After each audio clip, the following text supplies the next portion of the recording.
All right. Bismillahirrahmanirrahim. I hope you had a refreshing weekend. आराम किया होगा, कुछ थोड़ा सा काम भी किया होगा।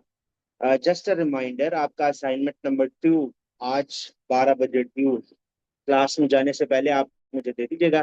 पिछले असाइनमेंट आपके चेक हो चुके हैं। जिन्होंने सॉफ्ट कॉपी मुझे भेजी थी, they should send me a message, और फिर उनका चेक असाइनमेंट या टेस्ट जो भी है वो मैं वापस भेज दूंगा। ठीक है। जिन्होंने हार्ड फॉर्म में मुझे सबमिट करवाई थी, उनका असाइनमेंट मेरे पास है, और टेस्ट नीचे आसिफ भाई के पास में, आप जाते हुए उनसे ले सकते हैं। क्लास के बाद I will be here for some time. आप अपने टेस्ट देखने के बाद उसमें से कोई पर्टिकुलर क्वेश्चंस हैं specific, so you can come up to me and talk to me. I'll be here after the class. Okay? This is going to be your lesson number 5 of forces. और पिछली class में जो हमने आखिरी बात की थी, that was about pressure. Just to remind ourselves what pressure was. Gee, what is pressure? Pressure is defined as force acting perpendicularly on a surface area. Force acting perpendicularly on a surface area. इसका जो formula हमने बनाया था पिछली class में, that was pressure equals to force divided by the area. Pressure was equal to force divided by the area, जिसमें force newton में होनी चाहिए, एरिया मीटर स्क्वायर में होना चाहिए। प्रेशर का यूनिट बनता है न्यूटन पर मीटर स्क्वायर, या फिर हमने एक साइंटिस्ट के नाम पे इसका यूनिट एसोसिएट किया था, that was pascals. Quickly, factors affecting pressure. Factors affecting pressure. Pressure को अफेक्ट करने वाले कौन कौन से फैक्टर्स हैं जी, जल्दी से बताइएगा। फॉर्मूला से पता चलता है pressure is directly proportional to force and pressure is inversely proportional to area. That means अगर ज्यादा फोर्स अप्लाई की जाएगी तो ज्यादा प्रेशर एक्सर्ट होगा, अगर एरिया कम होगा तो भी प्रेशर ज्यादा होगा। Okay, that's great. जल्दी से बात कर लेते हैं हाइड्रोस्टैटिक प्रेशर की। Hydrostatic pressure, hydro refers to water और फ्लूइड्स, स्टैटिक मतलब नॉट मूविंग। हाइड्रोस्टैटिक प्रेशर मतलब ये वो प्रेशर है जो किसी लिक्विड के अंदर होगा जब वो लिक्विड मूव नहीं कर रहा होगा। इफ इट स्टार्ट्स मूविंग तो उसका एक कंप्लीटली डिफरेंट फॉर्मूला है। वो खुदा ना खास्ता आप आगे पढ़े फिजिक्स रखें तो आपको पढ़ना पड़ेगा बर्नौलीज थ्योरम। शायद रील्स में कभी देखा हो बर्नौलीज थ्योरम, लेकिन that's not relevant to our course, जिसमें मूविंग लिक्विड के प्रेशर्स की बात होती है। इसलिए quickly will try and derive the formula for hydrostatic pressure.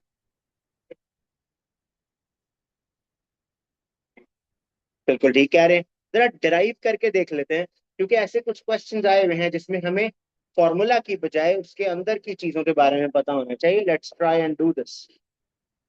I don't want you to talk please.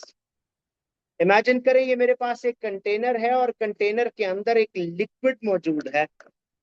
ये कंटेनर की बॉटम सरफेस है। This is the bottom surface. इस बॉटम सरफेस का जो एरिया है उसको हम ए कह देते हैं। इस लिक्विड की डेंसिटी को हम रो कह देते हैं। Now, this liquid applies its weight through this bottom area, है ना। इस बॉटम सरफेस के ऊपर जितना लिक्विड है, उस लिक्विड का जितना वेट होगा, वो सारा वेट इस कंटेनर की बॉटम में से पास करेगा ना। This bottom will be experiencing the weight of the liquid. So formula क्या होता है? प्रेशर का फॉर्मूला होता है force divided by the area. क्या आप मेरे साथ हैं अभी तक? अभी अभी मैंने बोला कि इस बॉटम सरफेस के ऊपर जितना लिक्विड है, उस सारे का weight is being applied on the area. तो फोर्स की जगह मैं वेट लिख सकता हूं, है ना, वेट ओवर एरिया। क्या वेट की जगह m इंटू जी लिखा जा सकता है? m into g divided by area. क्या अभी तक कोई स्टेप नहीं पता चला तो मुझे बताएं जी। Everything okay? नेक्स्ट, क्या ये वो फॉर्मूला है जिससे आप वाकिफ हैं, rho G H? Is that the formula? No, it's not. What can I do next is pressure equals to mg divided by area लिख सकते हैं, बिल्कुल ऑफ कोर्स। फिर आपको याद होगा ये शेप कौन सी बन रही है, which shape is being formed here, a cylinder. Cylinder की वॉल्यूम का फॉर्मूला क्या होता था, base area multiplied by the height. Do you remember this? So volume divided by height will become area. Area की जगह पर ये volume divided by height replace कर लें, this will become pressure equals to m g divided by area की जगह आ जाएगा वॉल्यूम डिवाइडेड बाय हाइट। ये हाइट डिवीजन साइन के नीचे एक दफा फिर डिवीजन साइन के नीचे है, so this h goes on and gets multiplied in the numerator. This gives me pressure equals to mgh divided by v। थोड़ी सी वो शक्ल बनती हुई नजर आ रही है, mass divided by volume, what is that? That is density. So I can write down this formula as density multiplied by gravity multiplied by h. H is the height of liquid above bottom। लेकिन जरा दो तीन steps note करें please जल्दी से। Will try out a couple of questions from this now.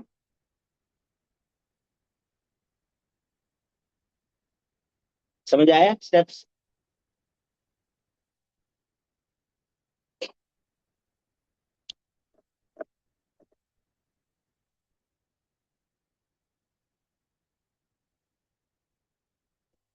बातें नहीं करनी।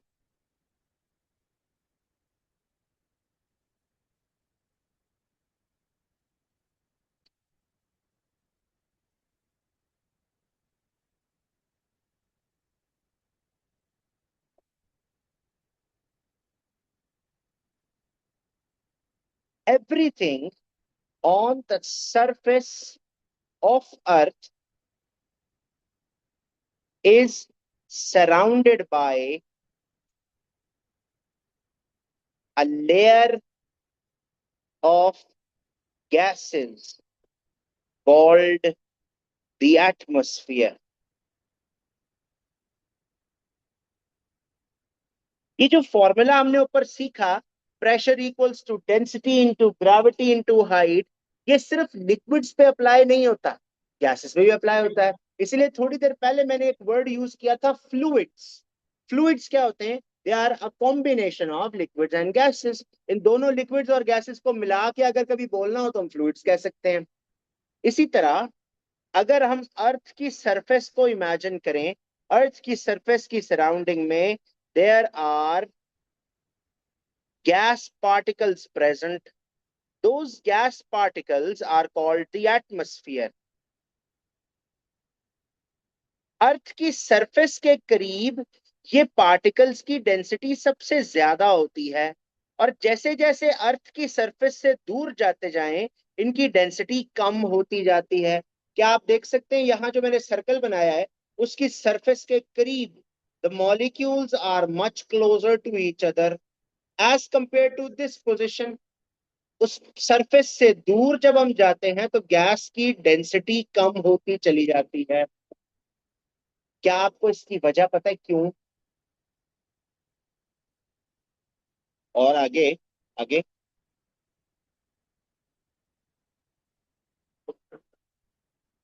Density of gases is high because of strong gravitational force। अर्थ की सरफेस के करीब ग्रेविटेशनल फोर्स स्ट्रोंगर होती है। ये पिछले चैप्टर्स में डिस्कस हो चुका है, मास वेट एंड डेंसिटी में। At a higher altitude, altitude का मतलब होता है height from the surface of the earth. At higher altitude the density of gases is low।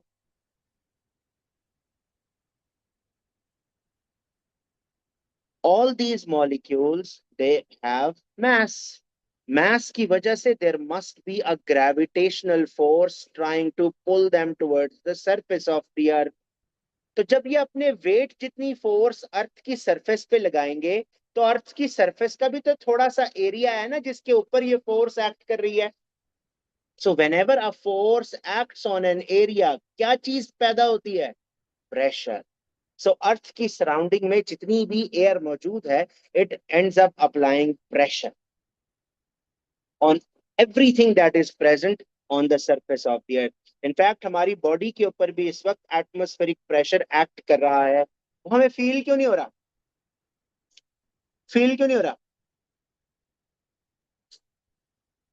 No, it's not negligible, it's very high. लेकिन हमें feel क्यों नहीं हो रहा? यस। ओके। हम जब से पैदा हुए हैं, इसी सरफेस पे पैदा हुए हैं, ऐसे ही है।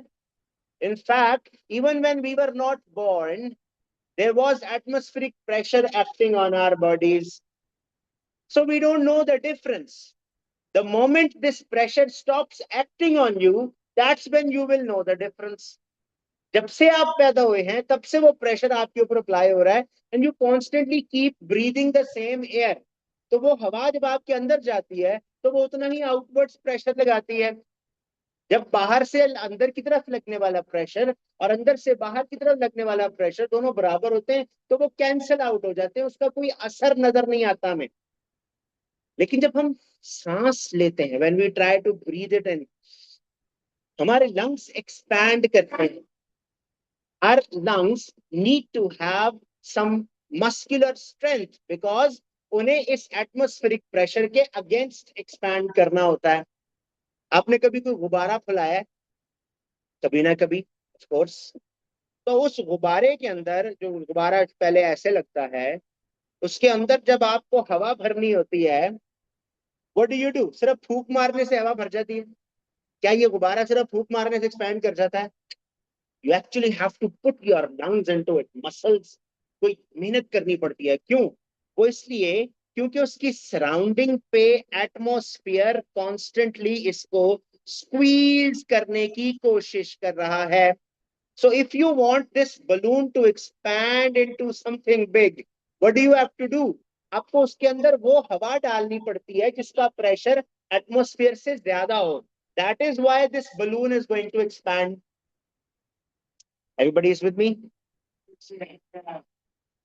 मैं बताने लगा अभी, बताता हूँ। अर्थ का नहीं, एटमॉस्फेयर का मैं बताता हूँ। अच्छा, इस बलून को फुलाने का ना एक तरीका और भी है।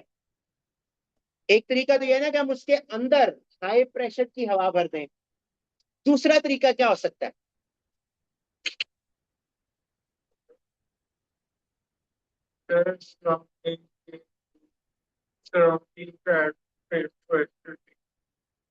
बिल्कुल ठीक है। सराउंडिंग का एटमॉस्फेरिक प्रेशर डिक्रीज कर दें, ये बलून खुद ब खुद फूलने लग जाएगा। क्यों? मैं समझाने की कोशिश करता हूँ, देखते हैं। The atmosphere is trying to push on this balloon from all sides. इस बलून को अगर मैं यहां से टाई कर दूं, इस बलून के अंदर भी तो वो नॉर्मल वाली हवा मौजूद है ना। What if I start reducing the pressure from the surrounding? बाहर वाला प्रेशर अगर कम करना शुरू कर दे तो क्या होगा? अंदर वाली जो हवा है वो ऑटोमेटिकली बाहर के कंपैरिजन में हायर प्रेशर पे होगी। हालांकि उसका प्रेशर पहले जितना ही है, लेकिन बाहर वाला कम हो गया। मेरे पास भी 100 रुपए है, इसके पास भी 100 रुपए, हम दोनों बराबर अमीर हैं। लेकिन अगर मैं और अमीर होना चाहता हूँ, मैं इसके 100 रुपए चोरी कर लूं, इसके पैसे कम हो गए, मेरे पैसे बढ़ जाएंगे। So automatically I'll be richer than this guy. So इसी तरह there is this comparison between the pressure acting from outside to inside and from inside to outside. अगर मैं इसको एक ऐसे चेम्बर में रखूं, डब्बे में रख दूं, जिस डब्बे में मैं लो प्रेशर क्रिएट करूं, है लो प्रेशर, ये कैसे क्रिएट होता है? How do I create low pressure? How do I create low pressure? मैं इसके साथ एक वैक्यूम पंप लगा दूं। Do you know what is vacuum pump? Vacuum pump basically removes air from the container. This balloon will automatically be seen to be swelling up. That's how pressure works in our surroundings. Now, अभी ये शहजादे ने पूछा कि अर्थ के ऊपर कितना atmospheric pressure है। तो pressure due to atmosphere is 1.02 into 10 की पावर 5 पास्कल्स। 1.0 नहीं 02, 1.018, राउंड ऑफ करके 1.02 हो जाता। By the way, this value will change at different places. क्यों भाई? Why will this value change at different places? हाँ, distance from the surface of the earth. Okay, अच्छा, okay. अगर pressure earth की surface पे मेजर किया जाएगा, it will have a higher value. लेकिन जैसे जैसे किसी टॉलर बिल्डिंग पर चढ़ के आप प्रेशर मेजर करेंगे, the pressure will have a lower value.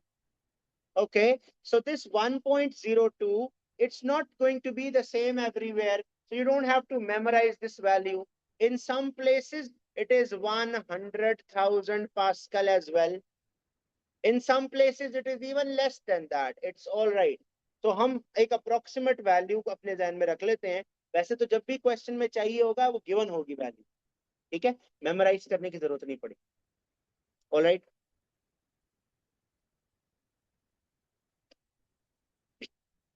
क्या आपको पता है मरकरी बैरोमीटर क्या होता है?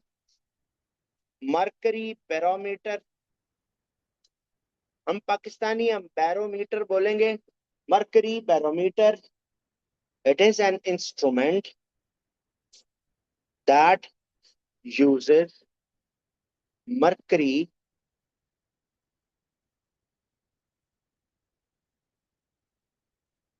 to measure the pressure due to atmosphere। इसकी कंस्ट्रक्शन के बारे में हमसे पूछा जा सकता है और इसमें से रीडिंग कैसे लेते हैं ये पूछा जा सकता है। Do you know how it is constructed?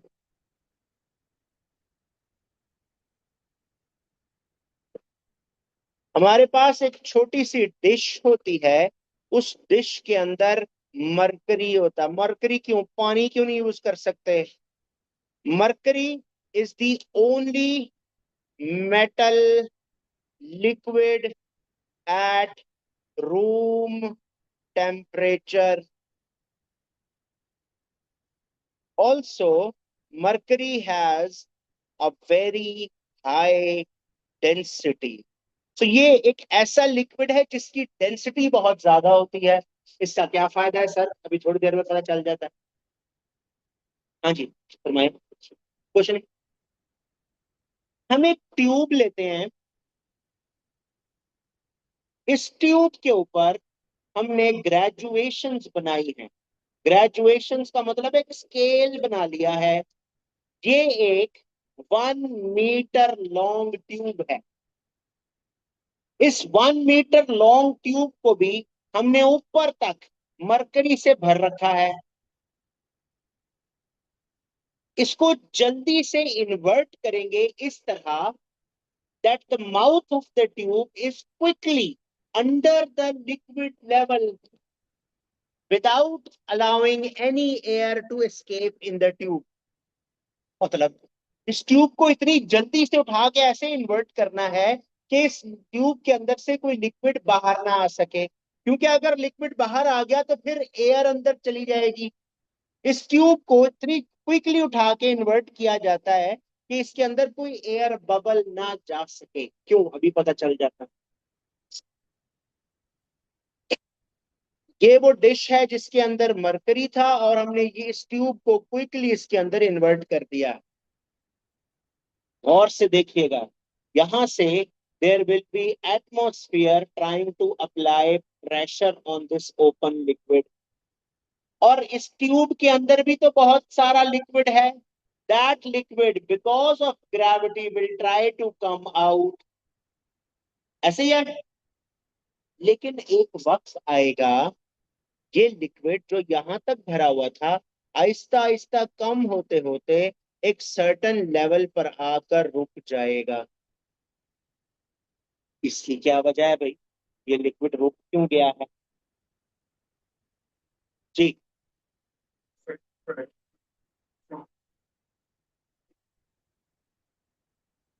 आप नोटिस करेंगे कि ये जो सारा लिक्विड है,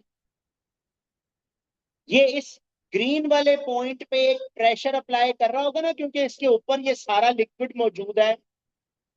और साइड से एटमॉस्फेयर इस लिक्विड लेवल के ऊपर प्रेशर एक्सर्ट कर रहा होगा। जब वो दोनों प्रेशर बराबर हो जाएंगे तो ट्यूब में से लिक्विड बाहर आ ही नहीं सकेगा। क्यों? क्योंकि ट्यूब में से जब लिक्विड बाहर आता था तो साइडों से लिक्विड लेवल ऊपर जाता था। लेकिन अब अगर ऊपर से एटमॉस्फेयर पुश कर रहा है और अंदर से जो लिक्विड बाहर आने की कोशिश कर रहा है, वो दोनों प्रेशर एक जितने हो जाएं, तो फिर तो लिक्विड मूव ही नहीं कर सकेगा। Everybody is with me so far? Okay, that's great. जहां पर ये लिक्विड आकर रुक जाता है और जहां पर ये डिश वाला लिक्विड रुकता है, इन दोनों के दरमियान में जितना गैप है, उस गैप को हम नोट कर लेते हैं। इंपॉर्टेंट बात है, डायग्राम बनी होती है, कहते हैं इंडिकेट करके दिखाओ।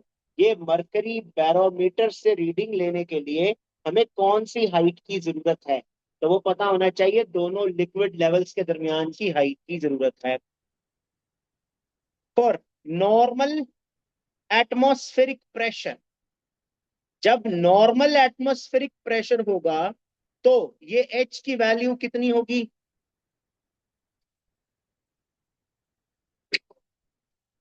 एच की वैल्यू, हाइट की वैल्यू कितनी होगी? 76 सेंटीमीटर, या फिर 0.76 मीटर्स, या फिर 760 मिलीमीटर। ये मैंने तीन अलग वैल्यूज क्यों लिखी हैं? हाँ, मैंने सिर्फ यूनिट चेंज करके लिखा हुआ था और तो कुछ नहीं किया। लेंथ तो दोनों तीनों एक जितनी है। 760 millimeter is equal to 76 centimeter equals to 0.76 meter, ये तीनों वैल्यूज एक जितनी है। लेकिन ये क्या है? What does this value represent? Actually, एक मिनट, this length indicates the length of the mercury column, 76 centimetres of H G. H G क्या है? मरकरी का, मरकरी का सिंबल है जो पीरियोडिक टेबल में मरकरी एलिमेंट को रिप्रेजेंट करने के लिए एटॉमिक सिंबल यूज होता है, वो एच जी है। 76 सेंटीमीटर्स ऑफ मरकरी। और से मेरी बात सुनिएगा, एज अ स्टूडेंट मुझे ये कभी समझ नहीं आई, मैं कोशिश करूंगा आपको समझ आ जाए। अभी थोड़ी देर पहले मैंने बताने की कोशिश की थी कि ये लिक्विड इस ट्यूब में रुक जाता है। रुका इसलिए है क्योंकि बाहर से जो एटमॉस्फेरिक प्रेशर लग रहा है, वो इस लिक्विड कॉलम, जिसको मैंने ग्रीन और ब्लैक से हाईलाइट किया है, बाहर से जो प्रेशर लग रहा है वो प्रेशर और इस लिक्विड की लेंथ का प्रेशर दोनों बराबर हो चुके हैं। So right now we say that atmosphere is supporting 76 centimetre of mercury in the tube. बाहर से atmosphere is able to support, रोका हुआ है ना, इसने रोक के रखा हुआ है। 76 सेंटीमीटर्स ऑफ मरकरी को अंदर रोक के रखने वाला एटमॉस्फेरिक प्रेशर है। So instead of writing this value always, जिसको हम 1 atm भी कहते हैं, instead of writing pressure in pascals, we often write pressure in terms of centimeters of mercury. इसका आइडिया ये है, atmosphere is able to hold this much length of mercury inside the tube. Take a little minute here, try and absorb all of this in. कोई सवाल है तो पूछिएगा। एक minute. Ayesha, your name is Ayesha, right? What was your question? Okay, millimetre में भी लिख सकते हैं। नहीं, आपको किसने कहा एक्यूरेट? क्या आपको पता है एक्यूरेट का मतलब क्या है? क्या मतलब है? Closest to its actual value. आप 760 मिलीमीटर लिख लें, 76 सेंटीमीटर लिख लें, 0.76 मीटर लिख लें, they are all equal, they are all accurate. Okay, yes, आप प्रिसिशन कहना चाह रहे हैं? No, no, this would depend on the atmospheric pressure. If somehow I take my barometer to a place where atmospheric pressure is higher, तो क्या होगा? साइडों से लिक्विड जब पुश करेगा, तो लिक्विड के पास there is only one way for the liquid to go, that's inside the tube. So here is a question for you. What happens to height of mercury column when atmospheric pressure is increased? Paper में आया हुआ है ये question जी। कहते हैं कि इस liquid की हाइट पे क्या फर्क पड़ेगा अगर एटमॉस्फेरिक प्रेशर इंक्रीज कर दिया जाए तो? जब साइडों से प्रेशर बढ़ेगा तो क्या होगा?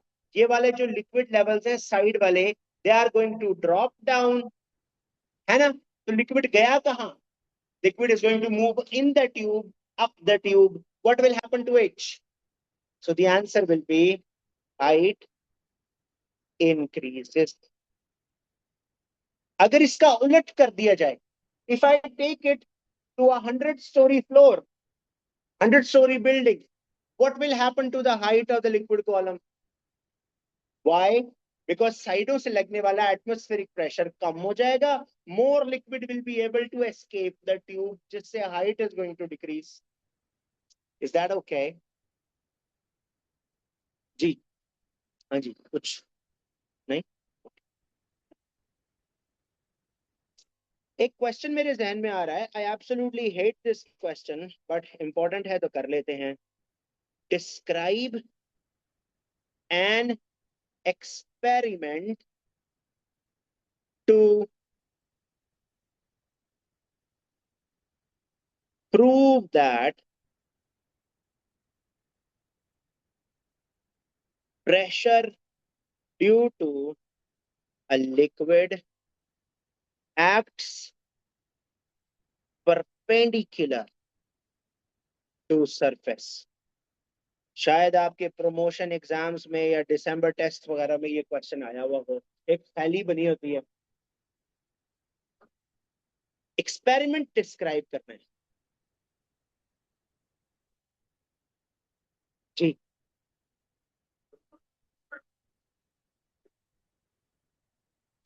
कर दो, कैसे करोगे? हमें ये शो करना है कि प्रेशर सरफेस के परपेंडिकुलर एक्ट करता है. ये कैसे पता लगेगा? बैरोमीटर से?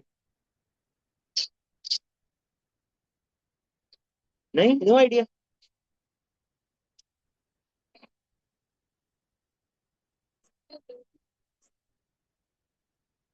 इस ट्यूब को अगर मैं ऐसे टिल्ट भी कर दूं तो कोई फर्क नहीं पड़ेगा. ट्यूब को टिल्ट भी कर दें तो कोई फर्क नहीं पड़ेगा.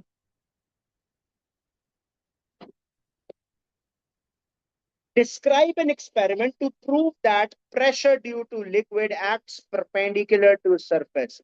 हमने जब प्रेशर की डिस्कशन शुरू की थी ना, उसमें सबसे पहले मैंने डेफिनेशन में यही लिखा था, force acting perpendicularly on a surface. अब हमें यह साबित करके दिखाना है कि ऐसा क्यों है, या ऐसे किसी एक्सपेरिमेंट से बताना है कि ये परपेंडिकुलर. आओ,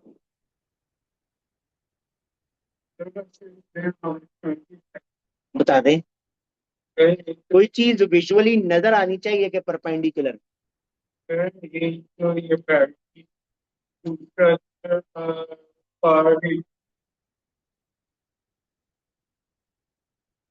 yes.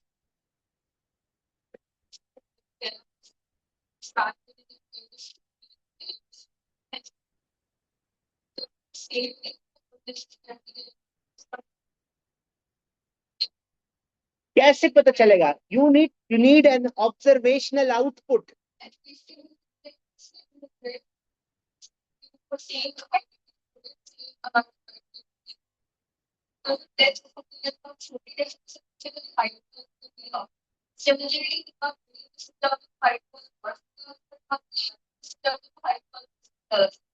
if you are using the same liquid, the heights need to be the same because pressure will be the same. आपको ये नजर कैसे आएगा कि परपेंडिकुलर प्रेशर एक्सर्ट हो रहा है? If I punch this wall, मैंने एक फोर्स लगाई on the surface of the wall, physics की नॉलेज के मुताबिक आप लोग अग्री कर सकते हैं कि कोई प्रेशर अप्लाई हुआ होगा, but can you see that pressure? That's what I am saying, you need an observational output. जी, टू डू व्हाट?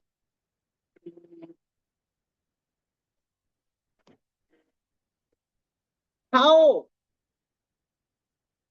नजर नहीं आएगा ना, लेकिन प्रेशर नजर आएगा। अभी मैं दिखाता हूँ, प्रेशर का इफेक्ट नजर आएगा।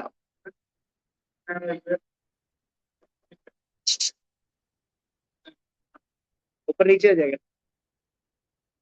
नहीं, लो मैं बताता हूँ। बहुत ही आसान 2 नंबर का खूबसूरत सा छोटा सा सवाल है। आई थॉट शायद आप लोगों ने स्कूल में ये देखा होगा बिकॉज इट्स वेरी कॉमन। ये इतना अजीब सा सवाल था जब पेपर में आया, it was so unexpected that teachers continued giving this in school tests, ताकि दे वर होपिंग अगले साल फिर आ जाएगा। मैंने खुद दिया था, लेकिन ऐसा हुआ नहीं, और ये एक दफा ही आया, उसके बाद नहीं आया। देखें, मैं बताता हूँ। हम ना एक ऐसे छोटा सा थैला ले लेते हैं, इस थैले को यहाँ से बांध देते हैं। इस थैले में ना बहुत सारा पानी है। ओके, पानी है। And then what you do, you, क्या, क्यों निकलेगा? कहाँ साइडों से? नहीं है, नहीं, ये लीक प्रूफ है थैला। ठीक है, अच्छा। अब मैं इसमें सुराख कर देता हूँ जी, 2 3 4 जगह पे ना सुराख करता हूँ। What am I going to see? ये क्या नजर आएगा? निकलेगा? क्यों?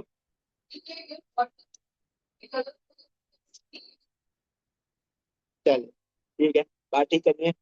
अगर एक सुराख हो ना, तब नहीं निकलता, लेकिन अगर एक से ज्यादा सुराख हो फिर निकलेगा। सुराख इतने बड़े नहीं होंगे, शायद छोटे होंगे।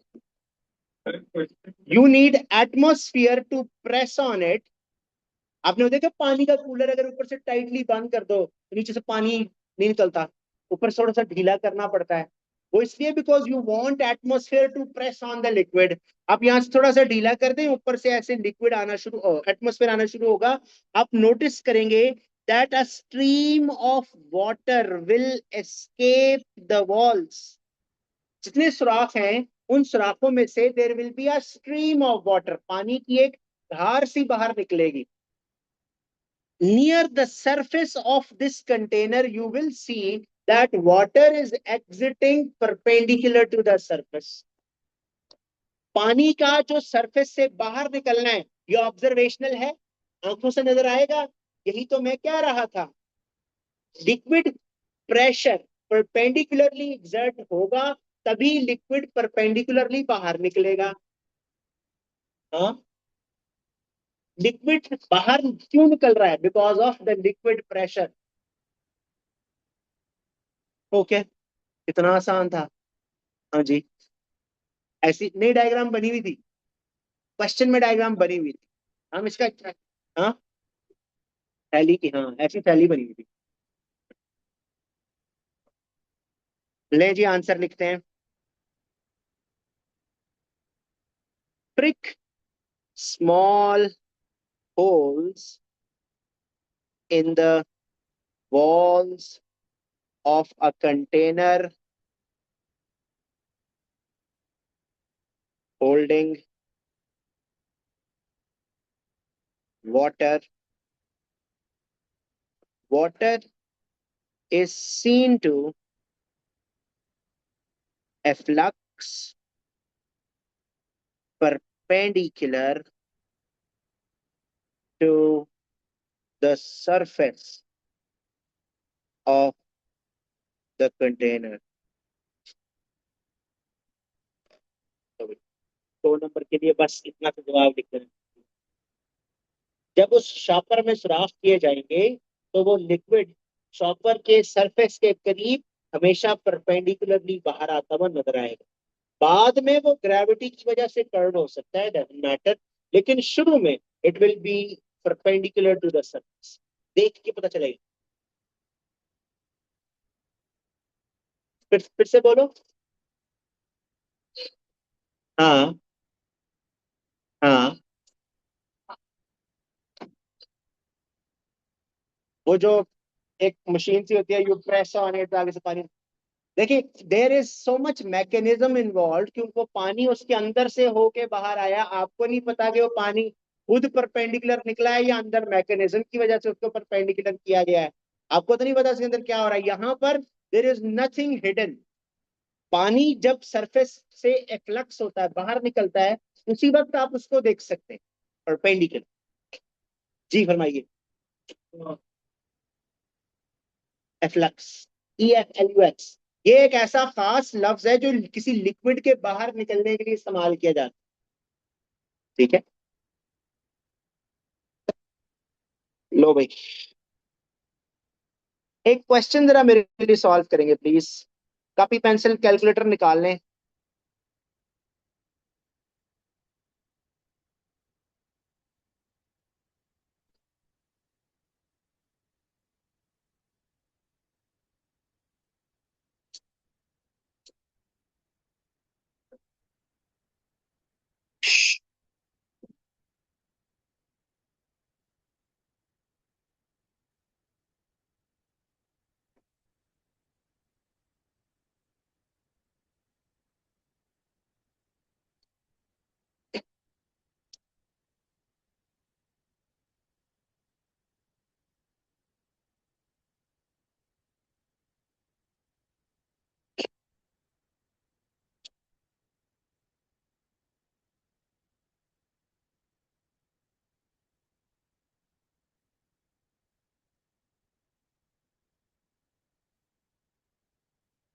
What is the difference of pressure between the 2 points P and Q as shown?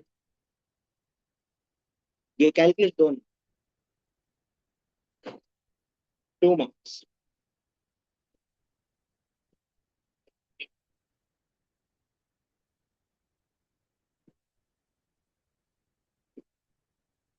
लगा दें।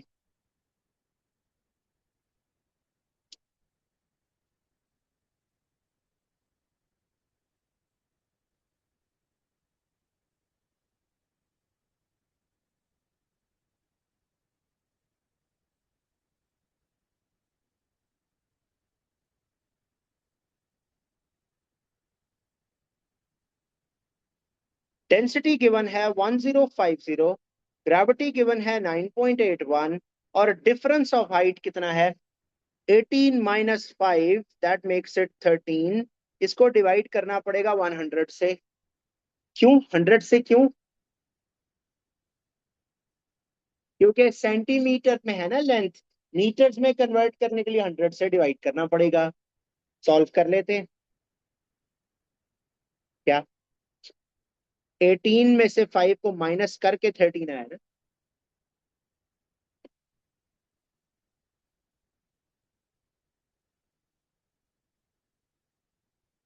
1000, 1337.7। मैं इसको राउंड ऑफ करके 1340 पास्कल्स लिख लेता हूँ। Is that okay? Easy.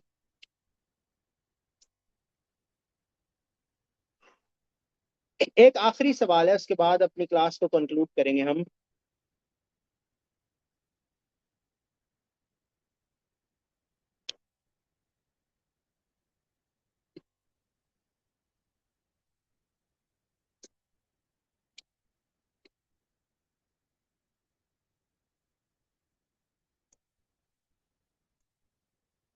Question है, what is the total pressure acting at the base of the container? आज के लिए बस ये एक आखिरी बात है, उसके बाद आप जा सकते हैं।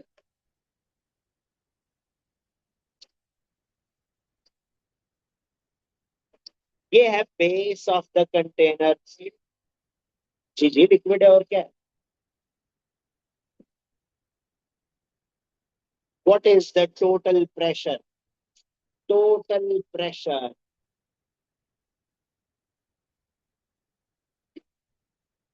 इसको डिवाइड कहाँ है? ऊपर किसी फॉर्मूला में कुछ डिवाइड हुआ है? नहीं। फिर से बोलो। थोड़ा सा गलत लग रहा है लेकिन सुन के अच्छा लग रहा है, यही है।